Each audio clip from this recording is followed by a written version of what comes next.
Realism and toy trains. Compatible? Not usually, but consider Brad Nelson's layout.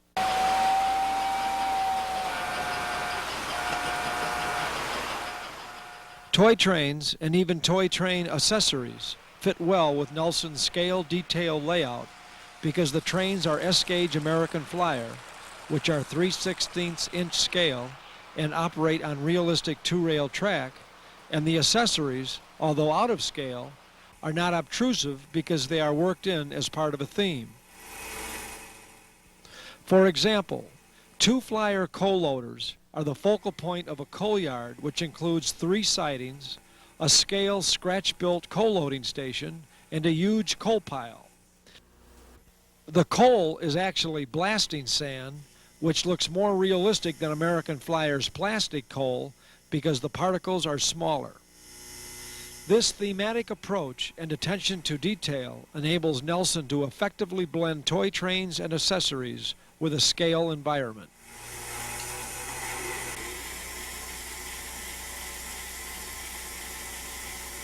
The type of layout I wanted to build here was stay with the tin plate trains, American Flyer, and still get realistic layout as far as like the scenery goes and the track, detail as much as I could, and blend the accessories in so they look real as possible and still stay with the toy train effect so people can get the idea of how a toy train can fit into a realistic background. So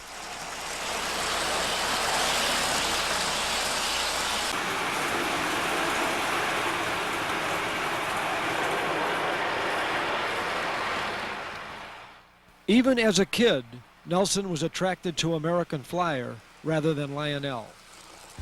You don't see a 3-rail go down on the real ones out there, so that's why I went with Flyers, because it's 2-rail track and it's more realism. And till you get that 3rd rail, I think I'll stay with Flyer.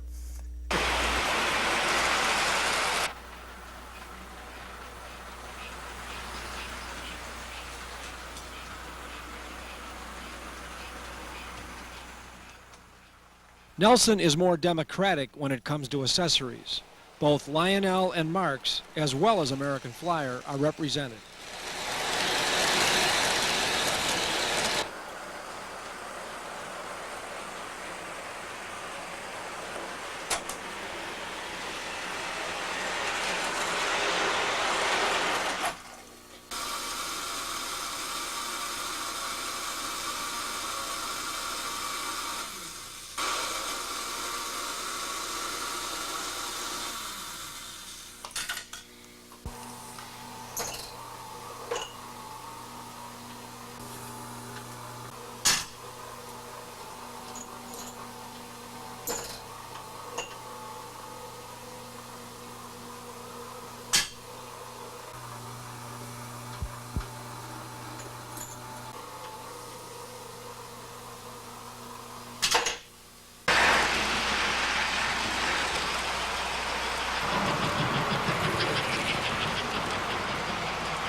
Nelson uses Gargrave's track with scale ballast. He painted the shiny sides of the track a dark brown to add realism.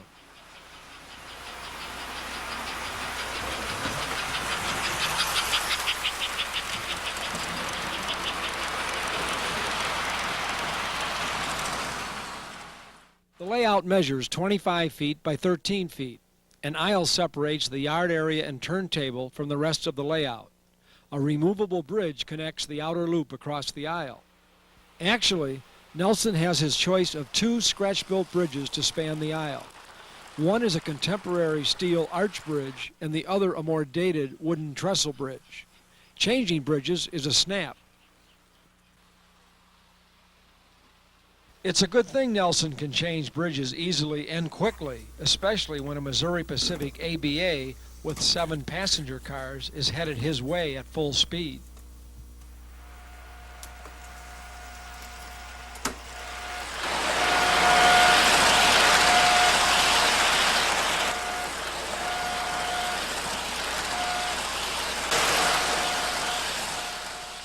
Brad keeps an eye on operations from the center of the layout where the control panel is located.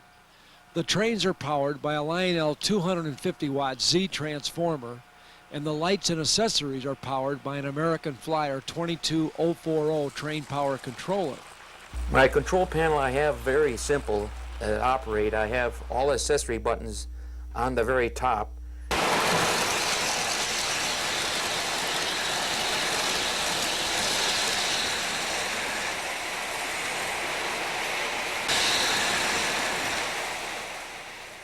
Nelson started out as a collector, but as prices began to escalate in the late 60s, he became an operator. He decided it would be more fun to buy inexpensive trains and restore them than it would be to worry about a bunch of valuable trains sitting on shelves. So he sold his collection and began to look for basket cases he could buy at swinging prices. In the late 60s and early 70s, you could buy beat-up flyer trains at reasonable prices. An example would be this 080 switcher. When purchased, it was rusty, it didn't run, and it was missing parts. Brad completely disassembled it, stripped off the old paint, found the needed parts, worked on the motor, repainted it, and now it's a fine-looking and fine-operating locomotive. Total time, 1 year. Total cost, under $30.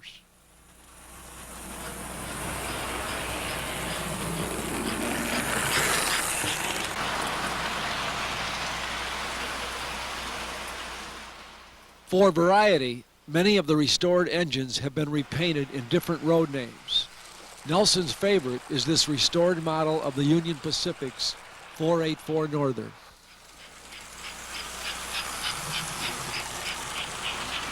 Called the Challenger, this fine engine was made by American Flyer between 1950 and 1956.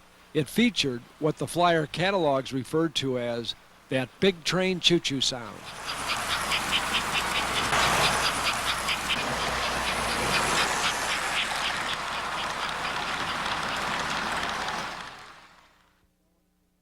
American Flyer is known for long, sleek passenger sets headed by handsome models of the Union Pacific's Elko PA twin diesels. Nelson has 5 of these gorgeous sets, and each one sees plenty of action.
Brad is always willing to help others with their layout plans and offers these tips. Fit your accessories in where they'll fit good. Have a plan that will tie in all your accessories. Keep everything in mind that possibly that you can, and which way you want your trains to run and how do you want them to look.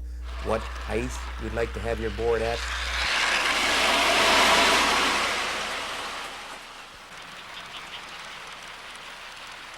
Brad says the biggest problem in operating American Flyer trains has to do with the E-units.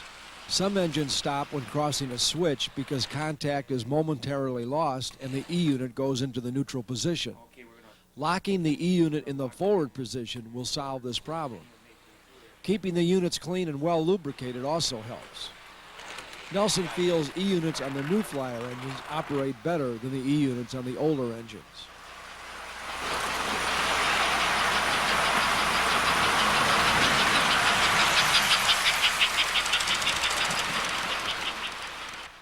The mountains are plaster over screening.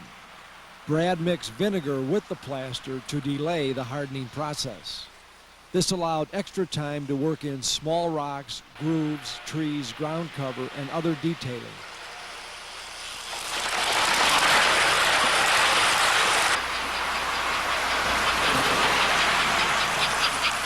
Walther's interconnecting backdrops are strategically placed to solve the background problem. It's important to keep the track clean because dirty track results in loss of contact and erratic engine performance. Brad uses an art gum eraser or sandpaper. Cleans the track, takes the grease and dirt and everything else off, and on this reverse loop, it's kind of critical that that be clean because when the electric goes through it, it seems to be a touchy thing. It's all hooked up right, but any little dirt or anything like this, and she'll just stop.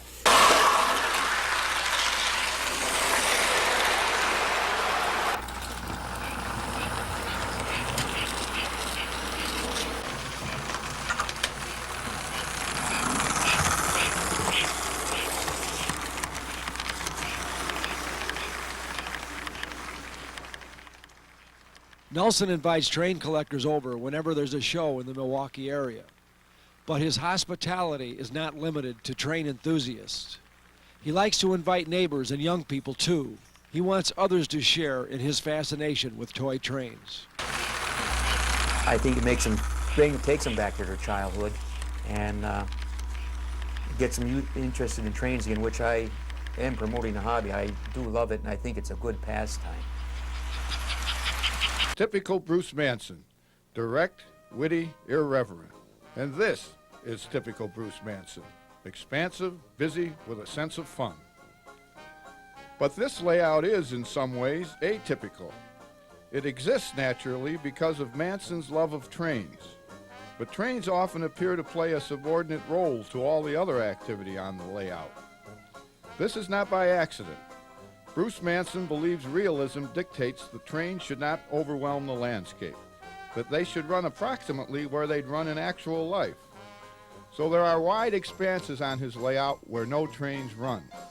In these areas, great emphasis is placed on the everyday things of life that may have nothing to do with trains. It is a massive layout, 30 by 40 feet, and every inch of it is covered with people and animals, buildings and houses, mountains and waterways, roads and streets, trails and track. There are scenes from rural and city life, scenes out of Manson's past, scenes of pure imagination, often with a naughty insouciance, always with one goal in mind. One word, enjoyment. I enjoy it. I enjoy the building. I enjoy creating scenes. I enjoy running the trains, making some kind of electrical hookup, enjoy painting the scenery. A little bit of everything. It's enjoyment, that's what it is, and relaxation. A layout, I think, is similar to art, or an artist, rather. The builder creates what he sees. And, you know, some layouts are more abstract, some are more, as I call them, prissy, just like the typical Lionel or Flyer layout in the catalog. Mine is more or less of a slice of life. There are slums, ghettos, a little bit of everything. I see the world as I see it, like Norman Rockwell would paint on the cover of the Saturday Evening Post. That joy is evident everywhere on the layout, and a person could spend many hours over several visits to absorb it all. This visit, by Toohey and Magooey, as Manson refers to the producers, cannot take hours, but it can take long enough to give you a succulent taste of the whimsical world of Bruce Manson.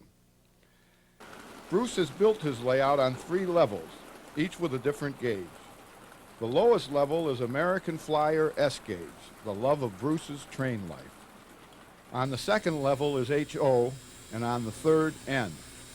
This forced perspective, as Bruce calls it, creates the feeling of distance, as if looking at trains on a mountain. When I built this layout, I really didn't know what I wanted to accomplish. I knew I wanted a layout that ran well, and I wanted to create a large layout, and also I wanted to have that forced perspective by having the HO in the background, the N gauge in the mountains. I just wanted to create something that I would enjoy and would look realistic and run well. I'm reasonably satisfied on both points. Much of the layout has a Western motif, since that is where Bruce and his wife Anna lived for a time and liked very much. Had it not been that Pennsylvania is the center of so much toy train activity, they would probably be there still. Bruce has a mythical rail line, the Sierra Railroad, and has repainted original Flyer equipment in the blue and white colors of the road. In reality, there was a Sierra Railroad, but it was a tiny spur line. Bruce, with his proclivity for things Western, has turned the Sierra Railroad into a transportation giant.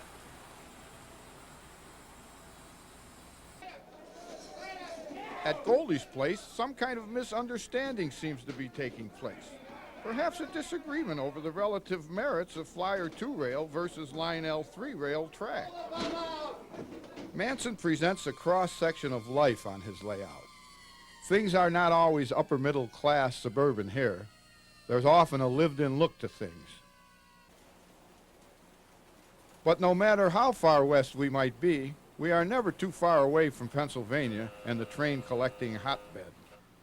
On a mountaintop near one of the corners of the layout is an observation tower with sightseers peering at the view. But at the bottom of the tower is an artist with a smock and palette looking away from that lovely vista towards his attractive model.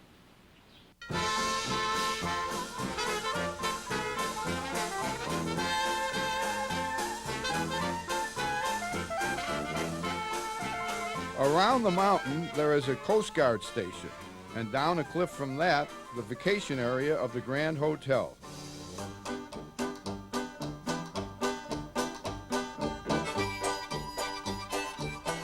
Here, barbecuers raise cotton puffs of smoke, while the beach across the channel is bustling with warm weather activity. People like to do things in Manson's world. Here they're throwing hoops, rafting, lazing on inflatable shades lounges, swimming in the surf, rowing, and motorboating. Down a bit, they're camping and fly casting, water skiing and cabin cruising. Meanwhile, a shrimp boat is putting out to sea, past the lighthouse. Somebody has to work around here.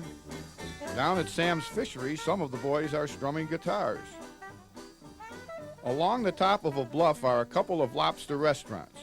The Red Lion, an upscale-looking place, seems to be popular with people with expensive old roadsters. Just around the corner, however, the area gets a little seedy. There's a red light district, which is very interesting. I think if I had this layout as a commercial endeavor, I would have at least one red light district, because everybody seems to be, all people from all walks of life, whatever their religious persuasion, always are kind of amused and, oh, look at the red light district, that type of thing. So it's kind of a, you shouldn't look, but look.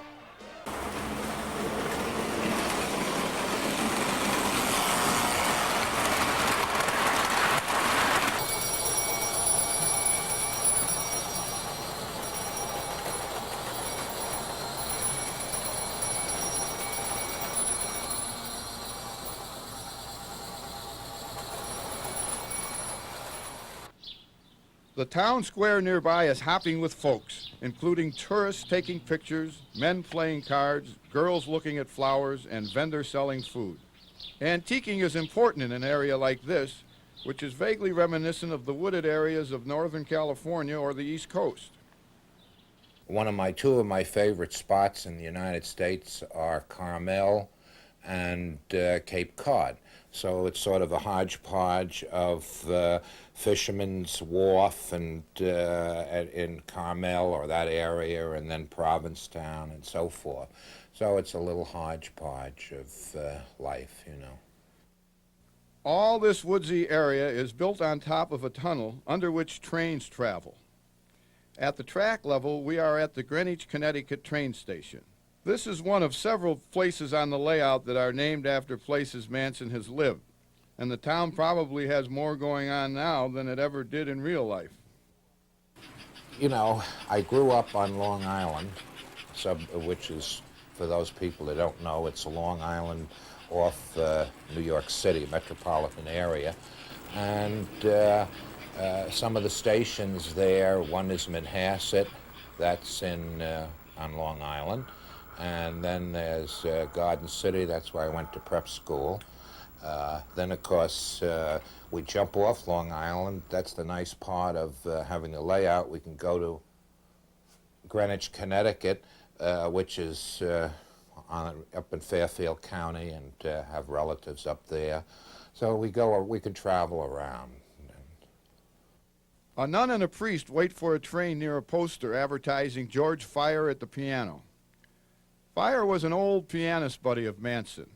There's a Christmas crèche in the Greenwich Village Green.